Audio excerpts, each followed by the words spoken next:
Hello students, welcome to my YouTube channel A Y teaching club. हमने trigonometry का measures of angles में concept पढ़ा था। उसके बाद एक्सरसाइज 3.1 में कुछ क्वेश्चन किए थे। अब नेक्स्ट पार्ट इसी का है, तो ये हमारा नेक्स्ट पार्ट 1 सेकंड में बनाएगा। ठीक है, इसके बाद हम यहाँ पर नेक्स्ट क्वेश्चन देखते हैं। नेक्स्ट क्वेश्चन नंबर 4 हमें क्या दिया है। क्वेश्चन नंबर 4 में हमें कह रहे हैं कि फाइंड द डिग्री मेजर। हमें यहाँ पर डिग्री मेजर बताना है। Find the degree measure, find the degree measure of angle subtended by, of angle subtended by, subtended by, subtended at the centre, subtended at the centre of a circle of radius 100 centimeter, radius 100 centimeter by an arc of length, by an arc of length 22 centimetre. ठीक है, तो अब जहाँ देखते हैं इसमें question में क्या है। इसमें कहा जा रहा है कि एंगल बताना है हमें। ठीक है, सेंटर पर कितना एंगल बन रहा है, जो कि एक सर्कल है। सर्कल का हमें यहाँ पर रेडियस दिया है, तो रेडियस हमारा 100 सेंटीमीटर है।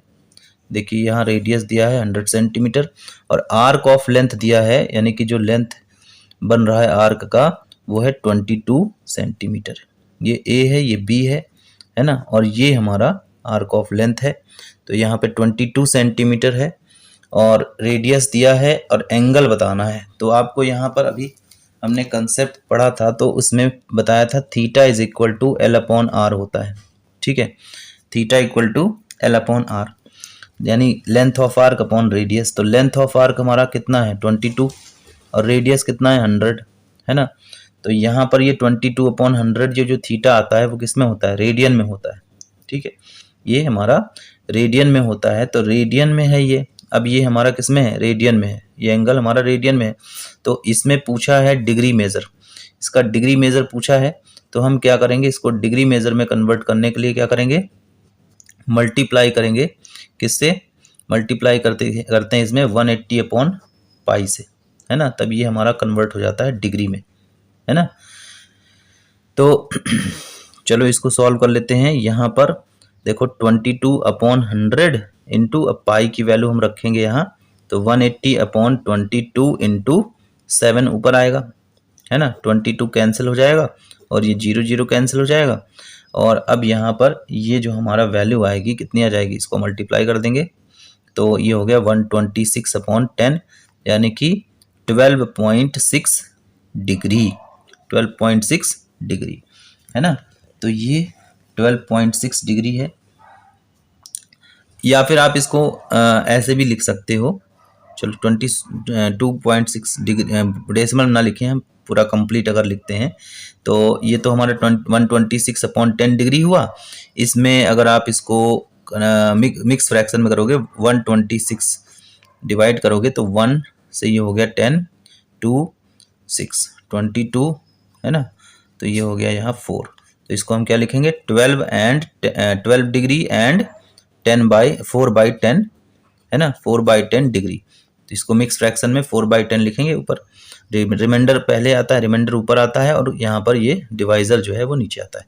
तो 2 2 ज़ा 4 और 2 5 ज़ा 10, है ना। 12 डिग्री और प्लस 2/5 डिग्री, इसको मिनट में कन्वर्ट करेंगे, 60 से मल्टीप्लाई हो जाएगा, तो ये हमारा मिनट में हो गया। 5 से करेंगे इसको तो 5 1 ज़ा 5, 5 2 ज़ा 10, यानी 12 डिग्री और प्लस 24 मिनट, है ना। इसको हम लिख देंगे 12 डिग्री एंड 24 मिनट। ये हमारा कंप्लीट आंसर आ जाएगा। ठीक है, तो ये हमारा हो गया क्वेश्चन नंबर 4, है ना। अब हम देखते हैं क्वेश्चन नंबर 5। क्वेश्चन नंबर 5 में कह रहे हैं in a circle of diameter 40 centimetre, in a circle of diameter, in a circle of diameter 40 centimeter, the length of a chord, the length of a chord is 20 centimeter. Find length of minor arc. Find length of minor arc. ठीक है, तो length of minor arc बताना है हमें, minor arc of the chord, of the chord. तो यहाँ पर कह रहे हैं इसमें सर्कल का जो डायमीटर हमें दिया है, सर्कल का डायमीटर हमें कितना दिया है 40 सेंटीमीटर। ठीक है, तो इसका रेडियस कितना हो जाएगा, रेडियस हो जाएगा 20 सेंटीमीटर, है ना। तो अब यहाँ एक पहले डायग्राम बना लेते हैं, इधर क्वेश्चन कर लेते हैं इसका। ये क्वेश्चन हम यहाँ पे कर लेते हैं, इसमें हम एक डायग्राम बनाएंगे। तो आर की वैल्यू हमारी 20 सेंटीमीटर है और एक हम यहाँ सर्कल बना लेते हैं। इस सर्कल में एक कॉर्ड है ना, ये कॉर्ड हमारा कह रहे हैं कि कॉर्ड है जो कि 20 सेंटीमीटर का है, तो रेडियस भी हमारा 20 सेंटीमीटर का हो गया और कॉर्ड की लेंथ भी 20 सेंटीमीटर है। ये भी 20 सेंटीमीटर, ये भी 20 सेंटीमीटर है, ये भी रेडियस ये 20 सेंटीमीटर होगा। इसमें जो एंगल यहाँ बन रहा है वो पूछा है, ठीक है, नहीं एंगल तो खैर नहीं पूछा है। Find length of minor arc, तो इस आर्क की लेंथ पूछी है, ठीक है, ये लेंथ पूछा है। तो यहाँ पर आप देखो, यहाँ पर ये हमारा जो ट्रायंगल बन रहा है ना, इसमें तीनों साइड इक्वल हो गई 20, 20 और 20। तो यहाँ पर ये एक इक्विलेटरल ट्रायंगल हो गया। तो इक्विलेटरल ट्रायंगल में जो थीटा की वैल्यू हो जाएगी वो 60 डिग्री आती है ना, 60 डिग्री होती है। तो 60 डिग्री, तो ये हमारा, अगर हम इसको रेडियन में कन्वर्ट करेंगे तो 60 इंटू पाई बाई 180 करेंगे और ये हमारा 0 0 कैंसिल होकर के ये पाई बाई 3 आ जाएगा, यानी कि थीटा की वैल्यू हमारी पाई बाई 3 रेडियन है। ठीक है, और अब यहाँ पर थीटा इज इक्वल टू क्या होता है, एल अपॉन आर होता है ना, जिसमें थीटा की वैल्यू हम रेडियन में रखेंगे पाई बाई 3 और एल हमें निकालना है, एल तो फाइंड करना है और आर रेडियस कितना है 20 है। ठीक है, तो यहाँ से हमें एल की वैल्यू मिल जाएगी 20 पाई बाई 3, है ना, सेंटीमीटर। ये हमारा आंसर आ जाएगा, है ना। इसके बाद है हमारा क्वेश्चन, नेक्स्ट क्वेश्चन देखते हैं, क्वेश्चन नंबर 6 नेक्स्ट क्वेश्चन है हमारा, देखते हैं क्या है। इसमें कह रहे हैं if in two circle, if in two circles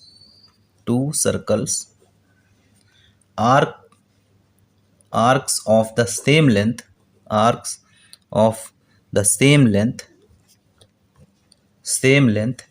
subtend angles of 60 degree and 75 degree at the center, find ratio of their radii. Find ratio of their radii, ठीक है। तो यहाँ पर कह रहे हैं इसमें कि दो सर्कल के जो आर्क हैं, in two circles arc of same length, ठीक है, 60 डिग्री एंड 75 डिग्री। तो यहाँ पर हमें इसमें दो सर्कल का जो दो सर्कल पहले हम बना लेते हैं, एक सर्कल ये है, दूसरा सर्कल ये है। तो इसमें कह रहे हैं कि to circles arc of same length की आर्क बन रही है, यानी कि ये लेंथ है और लेंथ ऑफ आर्क ये है, ये दोनों आर्क यहाँ सेम है और एंगल यहाँ पे 60 डिग्री बन रहा है और यहाँ पर एंगल 75 डिग्री बन रहा है। ऐसा पॉसिबल है क्योंकि एक छोटा सर्कल और एक बड़ा सर्कल हो सकता है, रेडियस डिफरेंट हो सकते हैं। यहाँ पर L1 और L2 सेम है, यानी L1 is equal to L2 is equal to L, हम मान लेते हैं सेम है दोनों के। और यहाँ पर थीटा 1 60 है ना, 60 डिग्री, यानी कि इसको हम पाई बाई 3 लिख सकते हैं। और थीटा 2 क्या है, 75 डिग्री है, इसको भी अगर हम कन्वर्ट करें 75 इंटू क्या करेंगे 180 अपॉन पाई कर देंगे, नहीं इसमें हम डिग्री से पाई अपॉन 180 करते हैं ना, तो ये हो गया 5 से कट करेंगे, 5 1 जा 5 और 5 5 जा 25, 5 3 जा 15, 5 6 जा 30, तो ये हो गया 15 पाई बाई 36, है ना। तो अब यहाँ दोनों एंगल्स हमें दिए हैं, दोनों लेंथ ऑफ आर्क तो सेम ही है, और रेडियस, यहाँ पर रेडियस का रेशियो हमें बताना है, R1 और R2 का हमें रेशियो बताना है, R1/R2 की वैल्यू हमें बतानी है। तो ठीक है, हम यहाँ पर फॉर्मूला यूज करते हैं। पहले हमारे पास फॉर्मूला है θ1 = L1/R1, ठीक है, और θ2 हो जाएगा L2/R2, ठीक है। इनका रेशियो मतलब इसको डिवाइड करेंगे, तो जब डिवाइड करेंगे तो क्या होगा, यहाँ पे L/R1, क्योंकि दोनों L1 L2 L ही है, तो L/R1/L/R2 है ना। तो इसको आप क्या करोगे, L/R1 मल्टीप्लाइड बाई, ये रेसिप्रोकल होगा, R2/L हो जाएगा, तो L कैंसिल हो जाएगा, है ना। तो यहाँ से हमें क्या मिल रहा है, θ1 या फिर हम इसको ऐसे लिख सकते हैं, R2/R1 = θ1/θ2, है ना। तो θ1 की वैल्यू हमारी हो गई π/3, ये हो गई π/3, और डिवाइडेड बाई 15π/36, है ना। तो ये हो जाएगा π/3 × 36/15π, रेसिप्रोकल हो गया, पाई कैंसिल हो जाएगा, और इसको हम 3 से कट करेंगे, 3 × 1 = 3, 3 × 1 = 3, 3 × 2 = 6, और 3 × 4 = 12, 3 × 5 = 15। तो R2/R1 की वैल्यू 4/5 आ गई, है ना। R2/R1 आ गया हमारा 4/, R2/R1 की वैल्यू आ गई 4/5, और हम यहाँ पर इसको R1/R2 को लिख सकते हैं 5/4, तो यानी कि R1/R2 की वैल्यू आ गई 5/4, ठीक है। तो 5/4 हमारा इसका आंसर आ जाएगा। तो ये हमारा हो गया क्वेश्चन नंबर 6, ठीक है। तो क्वेश्चन नंबर 6 अभी हमने यहाँ पर कंप्लीट कर दिया। इसके बाद हमारा नेक्स्ट क्वेश्चन है क्वेश्चन नंबर 7, ठीक है। तो देखते हैं क्वेश्चन नंबर 7 को भी। यहाँ पर कह रहे हैं कि find the angle in radian, find the angle in radian through which a pendulum swing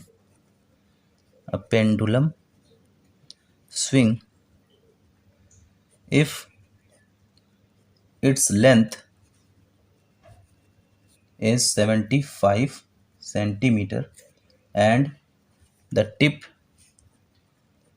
describes an arc of length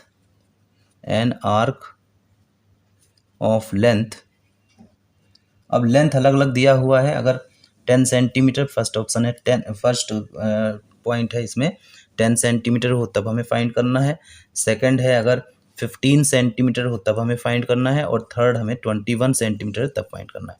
तो यहाँ पर देखो, इसमें कोई एक क्वेश्चन हम कर देते हैं, इसमें 3 पार्ट है ना। कि अगर ये कह रहे हैं कि angle in radian through which a pendulum swing, pendulum कितना एंगल बनाएगा वो रेडियन में बताना है। अगर उसका लेंथ दिया हुआ है, यानी कि लेंथ ऑफ आर्क हमारा, लेंथ मतलब यहाँ पर रेडियस से है, ठीक है। 75 सेंटीमीटर पेंडुलम का लेंथ है, यानी कि उसका रेडियस हो जाएगा। जैसे मान लो यहाँ पर इस तरीके से मूव कर रहा है, ये पेंडुलम है, ठीक है। तो ये इस तरीके से मूव करेगा, तो ये पेंडुलम की जो लेंथ है वो इसका रेडियस होगा 75 सेंटीमीटर, और ये जो लेंथ ऑफ आर्क है वो यहाँ दिया है कि अगर 10 सेंटीमीटर ये है, ठीक है, तो कितना एंगल बनाएगा। तो अब यहाँ पर देखिए, इसमें हमें यहाँ पर रेडियन में ही बताना है, तो हम यहाँ डायरेक्ट थीटा = L/R ले सकते हैं, ठीक है। लेंथ दिया है 10 सेंटीमीटर, फर्स्ट पार्ट के लिए हम देख रहे हैं, तो 10 सेंटीमीटर हो जाएगा ऊपर, और रेडियस 75 सेंटीमीटर है, तो रेडियस 75 हो गया। तो यहाँ पर ये हमारा 10/75, इसको हम कैंसिल आउट करेंगे, सिंप्लीफाई करें, 5 × 2 = 10, 5 × 1 = 5, है ना, 5 × 5 = तो 2/15, और ये 2/15 हमारा किस में आएगा, ये आएगा हमारा रेडियन में आ जाएगा, है ना। तो ये हमारा रेडियन में आंसर आ जाएगा फर्स्ट पार्ट में, ठीक है। तो फर्स्ट पार्ट का आंसर हमारा हो गया 2/15 रेडियन। ठीक है, तो 2/15 रेडियन हमारा इसका आंसर आ जाएगा। अब यहाँ इसी तरह से 15 सेंटीमीटर है, तो सेकंड पार्ट में जैसे है 15 सेंटीमीटर, तो इसी फॉर्मूले में हम यहाँ पर लेंथ ऑफ आर्क में 15 रख देंगे, 15/75 है ना, रेडियस हमारा 75 हो जाएगा। और इसी को हम सिंप्लीफाई कर लेंगे, तो सिंप्लीफाई करने पर हमें इसका आंसर मिल जाएगा। तो यहाँ पर हम देख रहे हैं कि ये हमारा आंसर इसका आ जाएगा कितना, इसको कैंसिल आउट करेंगे, 5 3 ज़ा 15, 5 1 ज़ा 5, 5 3 ज़ा 5 5 ज़ा, तो ये हो गया 3 5 ज़ा 15, 1/5 रेडियन। ठीक है, 1/5 रेडियन हो जाएगा इसका। तो इसी तरह से हम यहाँ थर्ड पार्ट भी कर सकते हैं। थर्ड पार्ट में हमारे पास थीटा इज इक्वल टू, यहाँ पर लिखेंगे 21/75, तो ये हो गया हमारा 3 7 ज़ा 20, 3 7 ज़ा 21, 3 2 ज़ा 6, 3 5 ज़ा, यानी 7/25 रेडियन। ठीक है, तो ये हमारा आ गया। तो यहाँ पर हम देख रहे हैं इसमें कि एनसीईआरटी के हमें सारे क्वेश्चन हमने कंप्लीट कर लिए। ठीक है, तो अगर आपको ये चीज़ समझ में आई होगी तो आप कमेंट करें, लाइक करें, और अगर आपको ये समझ में आया है तो मैं आप बोलोगे तो आगे कंटिन्यू करूँगा। आई थिंक ये समझ में आ गया होगा। तो thank you very much for time.